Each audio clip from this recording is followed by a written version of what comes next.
Hola, hoy nos vamos a meter de lleno en un tema que la verdad pone a prueba una de las ideas que damos por sentadas sobre las personas, esa supuesta necesidad de estar con otros.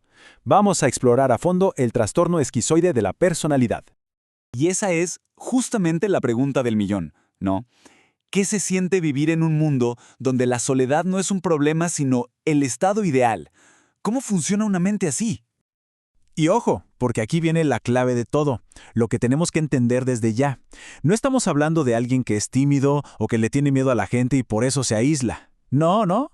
Estamos hablando de una forma de ser, de una estructura interna que sencillamente está diseñada para funcionar de manera independiente. Muy bien, vamos a desmenuzar esto. Para empezar, veámoslo desde afuera. ¿Qué es lo que se observa? ¿Cuáles son esas características que notaríamos al interactuar o al tratar de interactuar con una persona con este perfil? A ver, la definición de manual, la clínica, es esta. Y las palabras clave aquí son patrón persistente. O sea, no es que un día no tenga ganas de ver a nadie. Es una forma constante y estable de ser que se basa en dos pilares, un profundo distanciamiento social y además una expresión emocional muy limitada. Esa es la base de todo. Ahora, ¿cómo se ve esto en el día a día? Pues hay una preferencia casi absoluta por hacer las cosas a solas. No es algo de a ratos, es constante. No se ve un deseo real de tener relaciones cercanas, ni siquiera con la familia. Desde afuera, la percepción es de frialdad, de indiferencia. Y fíjense en este punto. Una dificultad enorme para disfrutar de las cosas, de casi cualquier cosa. A esto se le llama anedonia. Y esto es súper importante que quede claro. Aunque suenen parecido, esquizoide y esquizofrenia son dos cosas totalmente distintas. Una persona con un perfil esquizoide está perfectamente conectada con la realidad. No tiene delirios, no tiene alucinaciones y su pensamiento es lógico y ordenado. Es una diferencia fundamental. Bien, ya vimos cómo se ve por fuera. Ahora, ¿qué tal si nos asomamos al mundo interior? Porque detrás de ese aparente aislamiento hay una lógica interna muy potente, una especie de juego de destrucción y construcción. Es que el aislamiento no es pasivo, no es un fallo, es una estrategia bien activa. Por un lado, se destruye cualquier puente de conexión con los demás como un mecanismo de defensa. Y por el otro, con ese espacio libre que queda, se construye un mundo interior riquísimo y sobre todo autónomo. Lo primero que se destruye, por así decirlo, es la intimidad. Para la persona esquizoide, la cercanía emocional de otros puede sentirse, como una invasión, una amenaza directa a su independencia, a su espacio vital.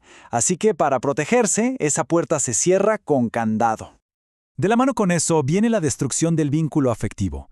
Toda esa frialdad o indiferencia que se ve desde afuera es en realidad un escudo, una barrera que evita que se formen dependencias o que surjan los conflictos y enredos que son, inevitables en las relaciones humanas.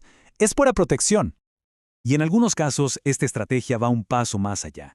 El complicado y a veces caótico mundo real se reemplaza por un universo interno de fantasía, un mundo que es seguro, que es predecible y sobre todo, que está bajo control.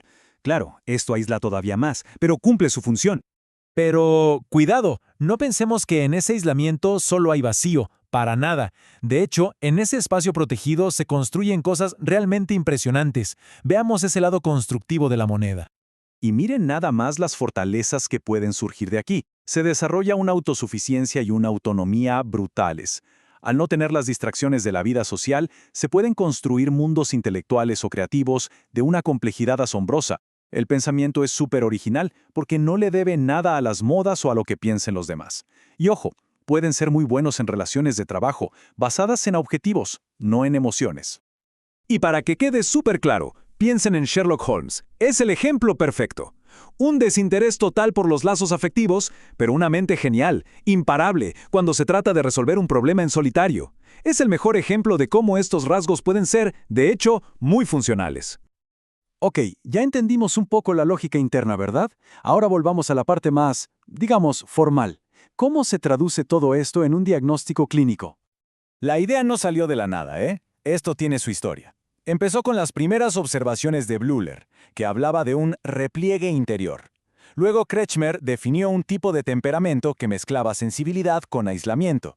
Y así, poco a poco, fue evolucionando hasta lo que tenemos hoy, una categoría oficial en el Manual Diagnóstico DSM dentro del grupo de los trastornos considerados extraños o excéntricos. Entonces, ¿cómo sabe un profesional si se trata de este trastorno? Bueno, hay una especie de checklist, por así decirlo. De los 7 criterios que vamos a ver, se necesita cumplir con al menos 4 para que se considere un diagnóstico formal. Y aquí los tienen. Si se fijan, es básicamente un resumen de todo lo que hemos estado hablando. La falta de deseo y disfrute de la intimidad, la elección de la soledad, la anedonia o falta de disfrute general, la ausencia de amigos, esa indiferencia a lo que digan los demás y la apariencia de frialdad emocional.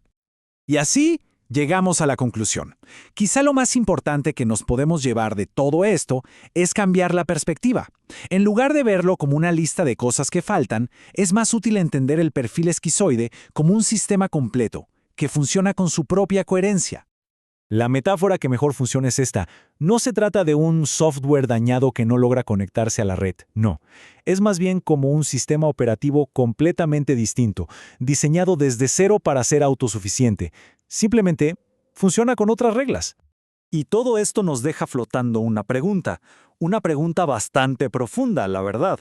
Este perfil nos obliga a cuestionar algo que damos por hecho. A ver, ¿esa necesidad de conectar con otros es de verdad universal y obligatoria para todos los seres humanos?